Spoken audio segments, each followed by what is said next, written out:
started drafting this thing, started drafting it way back in 1988. So I didn't dream back then I'd still be working on it all these years later, but we finally put it on the ballot.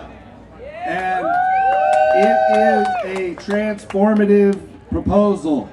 It would make hemp and marijuana completely legal. You'd be able to grow your own without a permit, license, or registration.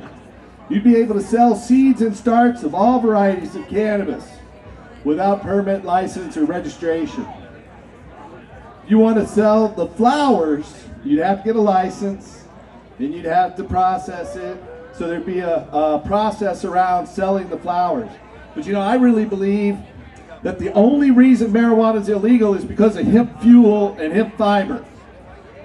The word marijuana was based, as we know, on racist propaganda from the petrochemical industry. They realized that with new technology that made hemp cultivation a lot cheaper, that the price of hemp products were going to fall dramatically. Just as with the invention of the cotton gin, the price of cotton had fallen to a penny on the dollar, the price of hemp was set to do that with the invention of new decorticating machinery. So they came up with a new name for hemp. Everybody knew what hemp was. They came up with a new name, and they got it from Mexico, from a Revolutionary War song. Pancho Villa led the Mexican Revolution in 1911, and they had a song called La Cucaracha. You guys might have heard it.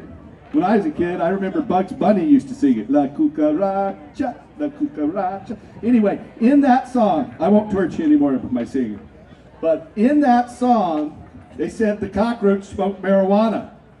Well, when the Mexican Revolution happened, they nationalized the oil industry, and the Mexican petroleum production is still nationalized and run by the government.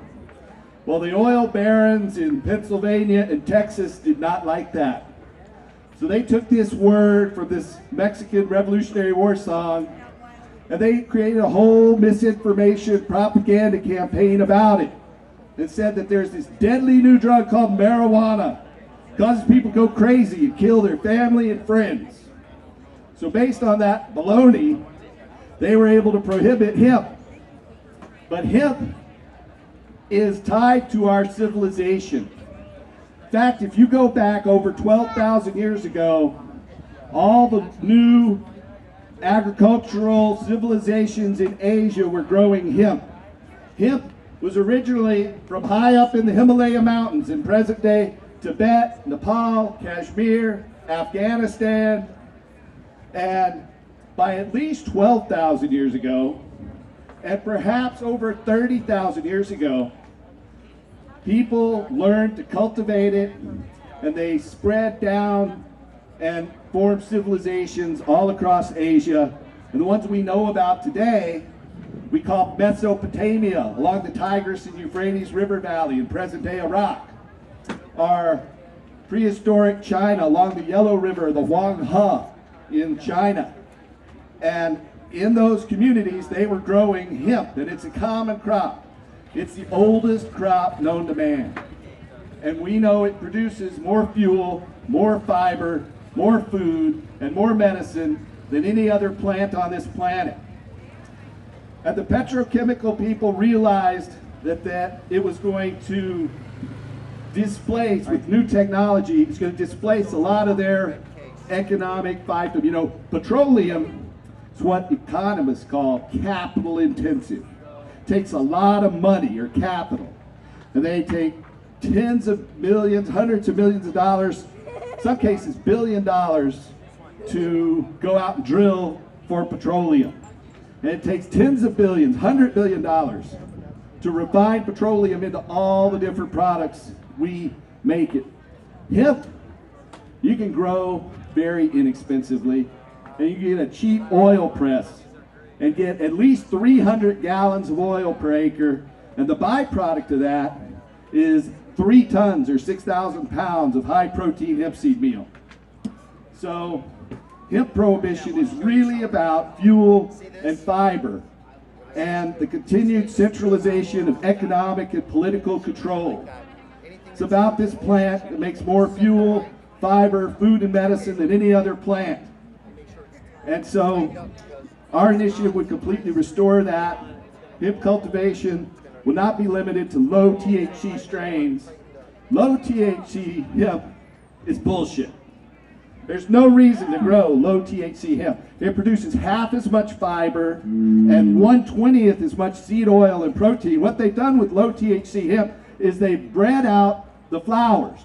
By breeding out the flowers, they bred out the seeds. And the seeds are where the oil's at. And that's what they don't want us to have. Because you can take hemp seed oil, or a lot of other vegetable oils, and pour it right into any diesel engine and turn the key and drive it.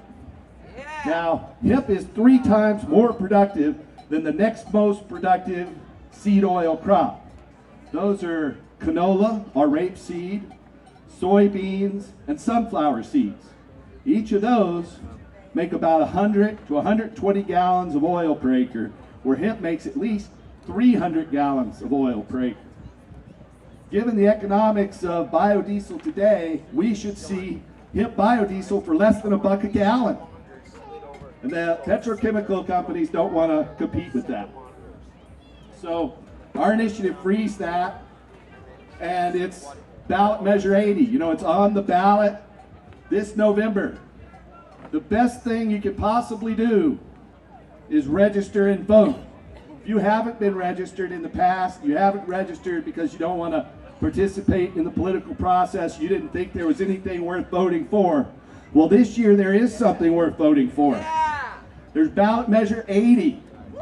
And you can vote to end marijuana prohibition and let our brothers and sisters out of jail and restore hemp for fuel, fiber, food, and medicine, and completely transform our economy.